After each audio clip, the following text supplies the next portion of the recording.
Welcome to Candid Conversations with Candidates, sponsored by Crow Wing Power in partnership with the Brainerd Lakes Chamber and Lakes Media Collaborative. I'm Steve Mell with Brainerd Lakes Chamber, and here on behalf of the Brainerd Lakes Chamber and Brainerd General Rental. Joining me today is Tom Hice. He's a candidate for Baxter City Council. Tom, welcome to the program. Thanks, Steve. We're glad you could join us. Let's take a couple minutes and give the audience an opportunity to learn a little bit more about you. Sure, wonderful. I served in the United States Navy from 1990 to 96. On-board ship is when I began my leadership, leading hundreds of men in Gulf War I to 2 different tours. Went to college at the University of Southern California, studying business and business law. I was in the golf industry and moved to New York from California, from New York down to Florida, and that's where I met Dutch Cragen from Cragen's Resort. And Dutch invited me up here when he was building the new golf course, the legacy courses at Cragen's, and I managed that for him for the first couple of years. During that time, I was looking for a place to live and ran into Chad Schwindeman, a realtor in town, and found a house and asked him what a good business in town would be looking for, and he said a mortgage industry, a mortgage business, a mortgage banker. So I got into the mortgage industry at that time. I opened up Tower Mortgage in 2001 by myself. I sold that company in 2007. Some local things that I've done kind of since. I'm still in the mortgage industry today at Nation Star Mortgage. I run that company in Baxter, and we've added at least 7 full-time employees this year alone. Great. At Nation Star, so that's going really good. Some volunteer things that I've done in the community include kinship partners, crisis hotline and referral service. I've given time to both those organizations, and some volunteer time for some community service companies. Brainerd Blue Thunder, back in the day, I was a general manager and helped run that. The Brainerd Lumberjacks football team, I've been the offensive coordinator for them for a few years, and like to stay very involved with the Chamber of Commerce and the Real Estate Association here in town. Okay, well, great. Thanks, Tom. Yeah. Now let's move on to our questions. If elected, what would be your top priority?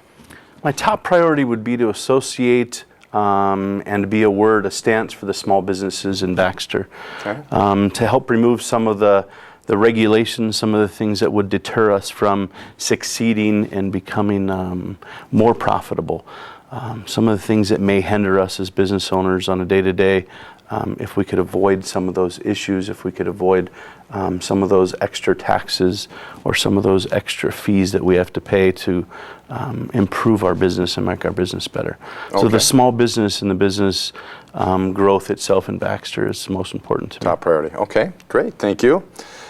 Give me 3 things that would distinguish you, Tom, from other candidates that are seeking this position. I think the biggest thing, Steve, that would distinguish me between others is my leadership abilities.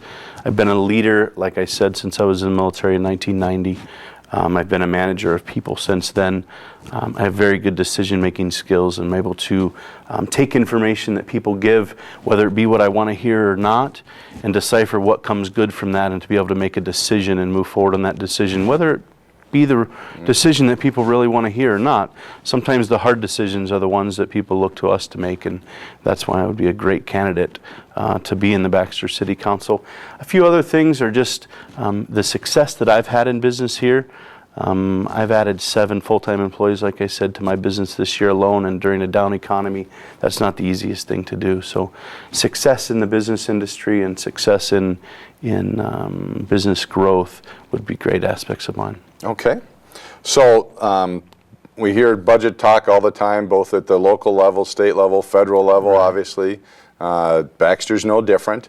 How do you establish budget priorities, and who's going to pay for those priorities?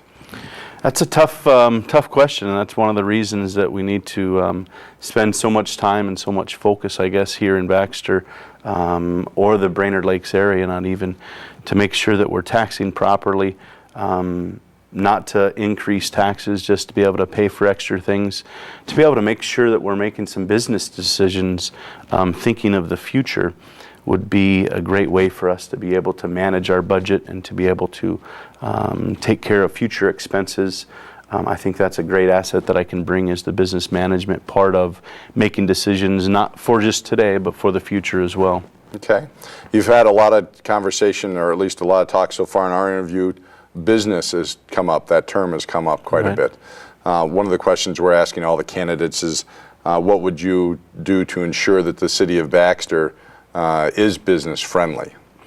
Well, one of the things I think we really need to address, Steve, is reducing a little bit of the red tape that we have. Some of the extra fees that we have for businesses to try to improve, to remove some of the hurdles for the business owners and the business managers themselves, to make it easier for them to succeed, to make it easier for them to grow and to improve their business. As a city, we want to see businesses not only come to Baxter and start in Baxter, but we want to see them stay, and we want to see them succeed over time. And we as a city need to be able to make some decisions to remove some of the hardships on business owners and business managers today. Okay. If elected, what community partners might you work with or partner with in your position?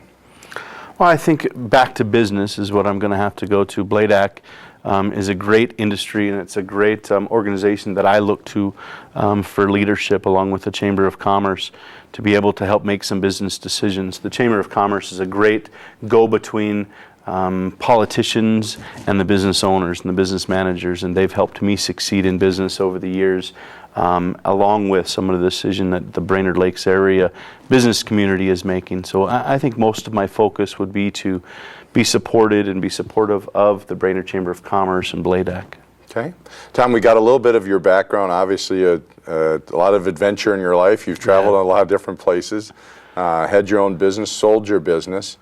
Why would you seek a political office? What's a guy like you seeking a political office for? What's the motivation? I think as a kid, watching Ronald Reagan gave me a lot of inspiration.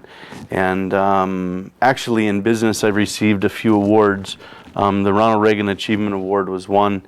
And also in 2003 and 2004, here in the state of Minnesota, the Business Advisory Council named me Businessman of the Year. And those leadership traits that I have, I feel it's my time to give back to my community, to be able to make some decisions for the people who look up for leadership in politicians. I feel that I'd be a very good leader for them, a good decision maker for them. So that's really my motivation for running for Baxter City Council. Okay. Anything else you want to add before we close? I don't think so. I'm just very appreciative of the Brainerd Chamber putting this together for us and making this opportunity. And I thank all the other candidates that are running for office against me. Giving back to your community and giving effort is incredible, and I wish everybody the best of luck. And come out on November 6th and vote for Tom Hice for Baxter City Council. Okay. Well, very good. Well, we want to thank you for joining us on Candid Conversations with Candidates. Visit these and other interviews and our online voting guide at votebrainerdlakes.com. That's votebrainerdlakes.com. And like Tom said, don't forget to vote on November 6th.